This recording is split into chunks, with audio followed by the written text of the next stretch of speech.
Imagine कीजिए एक ऐसी जगह जहां रोशनी तक जाने के बाद लौट नहीं सकती, जहां स्पेस एंड टाइम का कोई मतलब नहीं, जहां हर चीज निगल जाने वाला एक कॉस्मिक मॉन्स्टर छुपा हुआ है।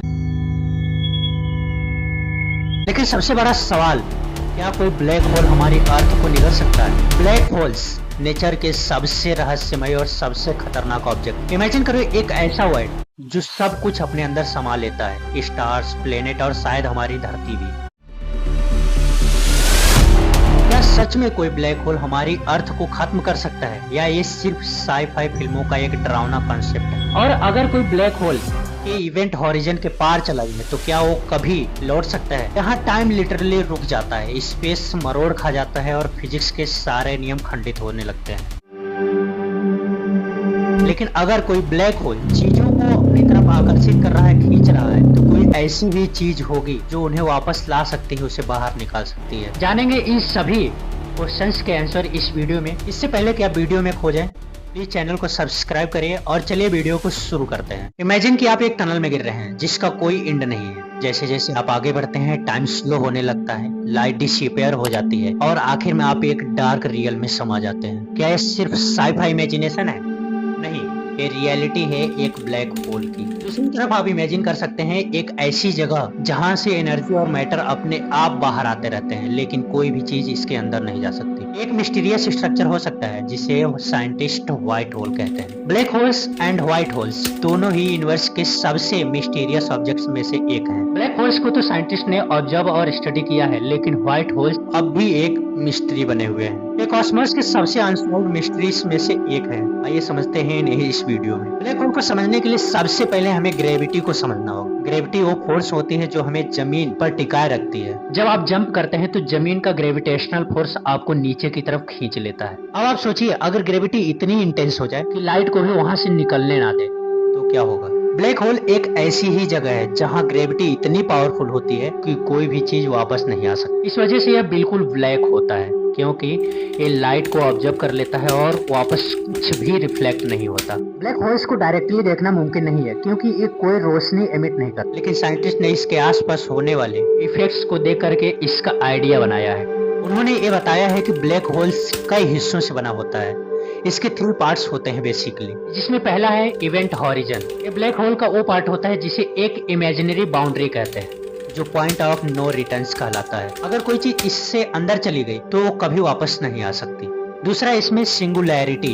ये ब्लैक होल का सेंटर होता है जहाँ सारा मॉस इकट्ठा हो जाता है और ग्रेविटी इनफाइनाइट हो जाती है। यहाँ पर साइंस के सारे रूल्स मार खा जाते हैं। और इसका तीसरा पार्ट होता है अक्रीशन डिस्क। जब गैस और धूल ब्लैक होल के करीब आते हैं तो ये बहुत तेज घूमते हैं। दैट्स व्हाई गर्म होकर ये चमकने लगते हैं। यह एक ब्राइट रिंग की तरह दिखने लगता है, जो हमें ब्लैक होल का पता लगाने में मदद करता है। लेकिन इंटरेस्टिंग फैक्ट ये है कि जितना बड़ा ब्लैक होल उतनी ज्यादा ग्रेविटी हो। अगर कोई इसमें गिर जाए तो स्पैगेटिफिकेशन हो सकता है, मतलब इंसान लंबा और पतला होकर टुकड़ों में टूट जाएगा। ब्लैक होल के अंदर वक्त रुक जाता है, वॉच और फोन टाइम बताना बंद कर देते हैं।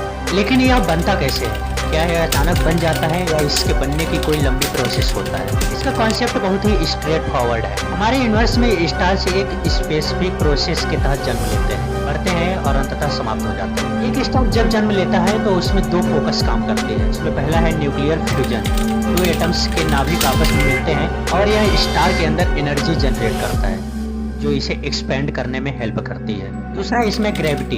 यह स्टार को अंदर की ओर खींचने की कोशिश करती है ताकि यह बॉन्ड के तहत सभी पार्टिकल्स आपस में जुड़े रहें। जब स्टार युवा होता है तब इन दोनों फोर्सों के बीच बैलेंस बना रहता है। लेकिन जब स्टार के अंदर का फ्यूल यानी कि हाइड्रोजन एंड हीलियम खत्म होने लगता है तो यह बैलेंस बिगड़ जाता है और स्टार के जीवन का अंत शुरू हो जाता है। और जब कोई विशाल स्टार जिसका मास लगभग सूरज से 8 गुना या इससे अधिक होता है अपने जीवन के अंत में पहुंचता है तो वह शक्तिशाली सुपरनोवा एक्सप्लोजन करता है। यह विस्फोट इतना जबरदस्त होता है कि स्टार का बाहरी हिस्सा स्पेस में फैल जाता है, जबकि उसका भीतरी हिस्सा कोलैप्स होकर एक अत्यंत घने पिंड में बदल जाता है। और इसी में अगर बचे हुए कोर का मास 3 से 4 सूरज के बराबर हो तो यह एक ब्लैक होल बनता है। यह स्टार अपनी ग्रेविटी के कारण अनंत रूप से सिकुड़ता रहता है और अंततः सिंगुलैरिटी नामक बिंदु में बदल जाता है।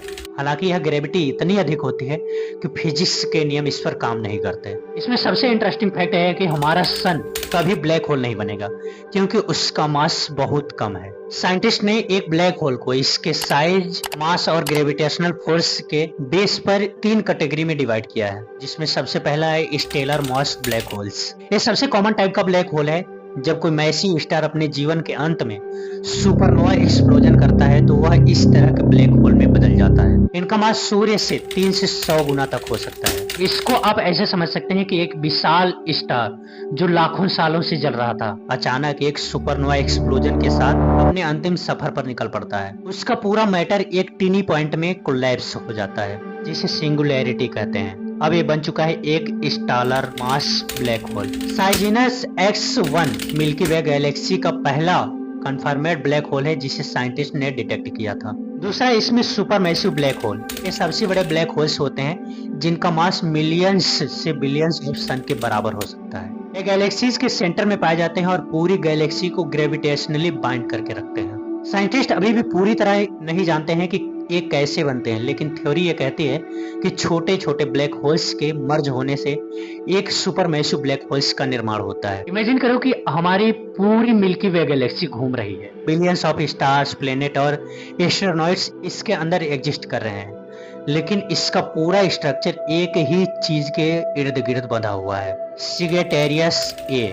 ये हमारी गैलेक्सी के सेंटर में मौजूद एक सुपर मैसिव ब्लैक होल है जिसका मास करीबन 4 बिलियन सन्स के बराबर है। यह वो ब्लैक होल था जिससे पहली बार रियल इमेज 2019 में इवेंट हॉरिजन टेलीस्कोप द्वारा ली गई थी। इसके बाद तीसरे कैटेगरी के ब्लैक होल्स, जिन्हें माइक्रो ब्लैक होल्स के नाम से जानते हैं। ये सबसे छोटे ब्लैक होल्स होते हैं जिनका मास एक माउंटेन जितना या उससे भी कम हो सकता है। साइंटिस्ट बिलीव करते हैं कि ये बिग बैंग के तुरंत बाद बनने वाले ब्लैक होल्स हो सकते हैं, बट ये अभी तक डायरेक्टली डिटेक्ट नहीं किए गए हैं। कुछ रिसर्चर्स ये मानते हैं कि ये डार्क मैटर का हिस्सा हो सकते हैं। सोचो, अगर हमारे आसपास माइक्रोस्कोपिक ब्लैक होल्स मौजूद हों और हम उन्हें डिटेक्ट ही ना कर पाए, ये क्वांटम लेवल पर एग्जिस्ट कर सकते हैं। और स्टीफन हॉकिंग के हॉकिंग रेडिएशन थ्योरी के अकॉर्डिंग ये धीरे धीरे इवेपोरेट हो सकते हैं। शायद डार्क मैटर की मिस्ट्री भी इन्हीं से सॉल्व हो सकती है। माइंड ब्लोइंग फैक्ट्स ये है कि साइंटिस्ट बिलीव करते हैं कि हर गैलेक्सी के सेंटर में एक सुपरमैसिव ब्लैक होल एग्जिस्ट करता है। ब्लैक होल्स का साइज उनके मास पर डिपेंड करता है। जितना ज्यादा मास उतना बड़ा इवेंट हॉरिजन क्रिएट होता है। कुछ थ्योरी सजेस्ट करती हैं कि माइक्रो ब्लैक होल्स हमारे प्लेनेट के आसपास भी हो सकते हैं, लेकिन वो बहुत जल्द इवेपोरेट हो जाते हैं।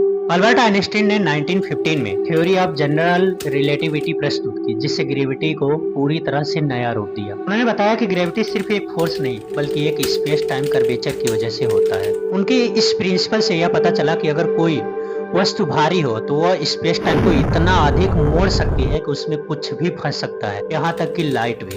हालांकि आइंस्टीन को खुद ब्लैक होल के अस्तित्व पर डाउट होता था। आइंस्टीन की थ्योरी ने ब्लैक होल की कैलकुलेशन को पॉसिबल तो बनाया, लेकिन उन्होंने खुद कभी ब्लैक होल की पॉसिबिलिटी को सीरियसली नहीं लिया। अल्बर्ट आइंस्टीन के जनरल रिलेटिविटी के प्रिंसिपल के तुरंत बाद जर्मन वैज्ञानिक कार्ल श्वार्ज़शाइल्ड ने पहला मैथमेटिकल समाधान खोजा, जिससे ब्लैक होल का मैथमेटिकल मॉडल मिला। उन्होंने एक विशेष सीमा की पहचान की जिसे अब श्वार्ज़शाइल्ड रेडियस कहा जाता है। यह वह सीमा होती है जिसे आज हम इवेंट हॉरिजन कहते हैं, वह बिंदु जिसके पार कुछ भी नहीं जा सकता। हालांकि श्वार्ज़शाइल्ड ने यह गणना वर्ल्ड वॉर के दौरान की थी, जब वह सेना में कार्यरत भी थे। इन सभी थ्योरी और कॉन्सेप्ट के बेस पर स्टीफन हॉकिंग ने 1974 में बताया कि ब्लैक होल पूरी तरह अस्थायी नहीं होते, वे धीरे धीरे एनर्जी एमिट करते हैं और समय के साथ इवेपोरेट हो सकते हैं। इस एनर्जी को हॉकिंग रेडिएशन कहा जाता है। यह खोज बहुत महत्वपूर्ण थी क्योंकि इससे पता चलता है कि ब्लैक होल हमेशा के लिए एग्जिस्ट नहीं करते। हॉकिंग रेडिएशन की खोज ने क्वांटम मैकेनिक्स और जनरल रिलेटिविटी को जोड़ने की कोशिश की, जिससे थियोरेटिकल फिजिक्स में एक नई दिशा मिली, एक नया डायरेक्शन मिला। तो सवाल यह है कि अगर ब्लैक होल हमारी कॉस्मोस में एग्जिस्ट करते हैं तो इनका इफेक्ट क्या हो सकता है। इसमें सबसे पहली बात यह आती है कि ब्लैक होल के पास ग्रेविटी इतना ज्यादा होता है कि टाइम और स्पेस को वार्प कर देता है। आइंस्टाइन की जनरल रिलेटिविटी के अकॉर्डिंग अगर कोई ऑब्जेक्ट ब्लैक होल के पास जाती है तो उसके लिए टाइम स्लो हो जाता है। हालांकि बाहरी ऑब्जर्वर को लगेगा कि वह ऑब्जेक्ट धीरे धीरे रुक रही है और इवेंट हॉरिजन पर फ्रीज हो गई है। इसको ऐसे समझ सकते हैं कि अगर कोई एस्ट्रोनॉट ब्लैक होल के पास जाए और वापस आए तो उसे लगेगा कि सिर्फ कुछ घंटे ही बीते हैं, जबकि यूनिवर्स में कई साल गुजर चुके होंगे। इसका यह कॉन्सेप्ट इंटरस्टेलर मूवी में दिखाया गया था। इसके अलावा जब दो ब्लैक होल्स आपस में टकराते हैं या मर्ज हो जाते हैं तो ग्रेविटेशनल वेव्स प्रोड्यूस करते हैं। जब कोई ऑब्जेक्ट जैसे कोई ग्रह या एस्ट्रोनॉट ब्लैक होल से करीब जाती है तो उसके एक सिरे पर बहुत ज्यादा फोर्स लगता है और दूसरे हिस्से पर कम। यह इफेक्ट स्पैगेटिफिकेशन कहलाता है क्योंकि ऑब्जेक्ट खींचकर लंबी और पतली हो जाती है। इस बेस पर अगर कोई इंसान ब्लैक होल्स के अंदर गिरता है तो वो खींच करके लंबा और पतला हो जाएगा और कई खंडों में डिवाइड हो जाएगा, टूट जाएगा। साइंटिस्ट मानते हैं कि अगर कोई एस्ट्रोनॉट्स ब्लैक होल में गिरे तो वह पहले पैर की तरफ से खींचना शुरू होगा और धीरे धीरे स्पैगेटी लाइक स्ट्रिंग में बदल जाएगा। इसमें फैक्ट ये कहता है कि अगर कोई ऑब्जेक्ट ब्लैक होल में गिरे तो बाहर से देखने वाले को लगेगा कि वह धीरे धीरे रुक रही है, बट गिरने वाले ऑब्जेक्ट के लिए यह कुछ ही पलों में होगा। ये सवाल यह है कि अगर हम ब्लैक होल्स को देख ही नहीं सकते तो हम उसके अस्तित्व का पता कैसे लगाते हैं। चूंकि ब्लैक होल्स लाइट को भी ऑब्जर्व कर लेते हैं इसलिए उन्हें डायरेक्टली देखना इम्पॉसिबल है, लेकिन साइंटिस्ट कई तरीकों से इनके अस्तित्व का पता लगाते हैं। जैसे कि अगर किसी क्षेत्र में कोई इनविजिबल मैसिव ऑब्जेक्ट है जो आसपास के स्टार्स को बहुत तेजी से घुमा रही है तो वह ब्लैक होल हो सकता है। जैसे कि हमारी मिल्की वे के सेंटर में स्थित सैजिटेरियस ए ब्लैक होल की डिस्कवरी इसी टेक्निक से हुई थी। दूसरा कॉन्सेप्ट ये हो सकता है कि जब कोई गैस या मैटर ब्लैक होल में गिरता है तो वह एक्सट्रीमली हॉट हो जाता है, गर्म हो जाता है और साथ में एक्स रे एमिट करता है। सेजनस X1 ब्लैक होल की खोज इस टेक्निक से हुई थी और 2019 में साइंटिस्ट ने पहली बार ब्लैक होल की एक तस्वीर ली। यह इमेज M87 गैलेक्सी के सेंटर में स्थित सुपर मैसिव ब्लैक होल की थी। इसे इवेंट हॉरिजन टेलीस्कोप से कैप्चर किया गया था। इसने प्रूव किया कि ब्लैक होल्स रियल में एग्जिस्ट करते हैं और हमारे कॉस्मोस में। हालांकि ब्लैक होल की पहली इमेज डोनट जैसी दिखती थी क्योंकि हम इसके चारों ओर हॉट क्रिएशन डिस्क को देख सकते हैं। एक्शन टू रिएक्शन लॉ ये बताता है कि अगर कोई चीज हमारे यूनिवर्स में एग्जिस्ट कर रही है इसका अपोजिट ऑब्जेक्ट भी इसी यूनिवर्स में एग्जिस्ट करता है। इसका मतलब अगर हमारे यूनिवर्स में ब्लैक होल एग्जिस्ट कर रहे हैं तो उनका अपोजिट व्हाइट होल्स भी क्या अस्तित्व में है। यह एक मिस्टीरियस कॉन्सेप्ट है, चलिए इसको समझते हैं। ब्लैक होल वह जगह होती है जहाँ से कुछ भी, यहाँ तक कि लाइट भी बाहर नहीं आ सकता। इसके अपोजिट व्हाइट होल्स वह स्थान होता है जहाँ से कुछ भी अंदर प्रवेश नहीं कर पाता, लेकिन मैटर और एनर्जी लगातार बाहर निकलते रहते हैं। इसे ब्लैक होल का उल्टा भी कहा जा सकता है। साइंटिस्ट के अकॉर्डिंग अगर ब्लैक होल मैटर और एनर्जी को निगलता है अपने अंदर तो व्हाइट होल्स उसे किसी और स्थान पर या किसी और समय में बाहर निकाल सकता है। हालांकि अभी तक कोई व्हाइट होल्स देखा नहीं गया, लेकिन आइंस्टीन के इक्वेशन से यह पॉसिबल हो सकता है। व्हाइट होल एक इमेजिनरी अवधारणा है, लेकिन कई वैज्ञानिक इसे वर्म होल और मल्टीवर्स से कनेक्ट करके देखते हैं। यह कहानी बहुत पुरानी नहीं है। सन 1935 में आइंस्टीन और उनके साथी नाथन रोजन ने गणितीय रूप से दिखाया कि ब्लैक होल्स और व्हाइट होल्स को एक सुरंग यानी कि टनल के जरिए जोड़ा जा सकता, जिसे आइंस्टीन रोजन ब्रिज कहा जाता है। यह एक ऐसा मार्ग हो सकता है जिससे कोई वस्तु ब्रह्मांड के एक हिस्से से दूसरे हिस्से में जा सकती है।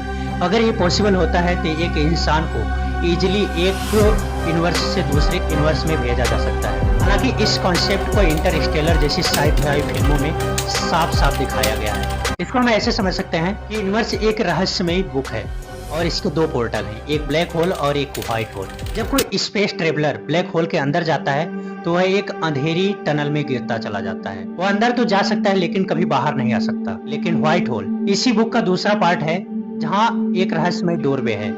वहाँ से एनर्जी और मैटर तो बाहर आ सकते हैं लेकिन कोई अंदर नहीं जा सकता। तो साइंटिस्ट का ये मानना है कि अगर वर्म होल बना दिया जाए तो यह टाइम ट्रेवल और पैरेलल यूनिवर्स की संभावना को जन्म दे सकता है। क्या यह सच हो सकता है या सिर्फ साइ-फाई दुनिया का एक रहस्य बनकर रह जाएगा?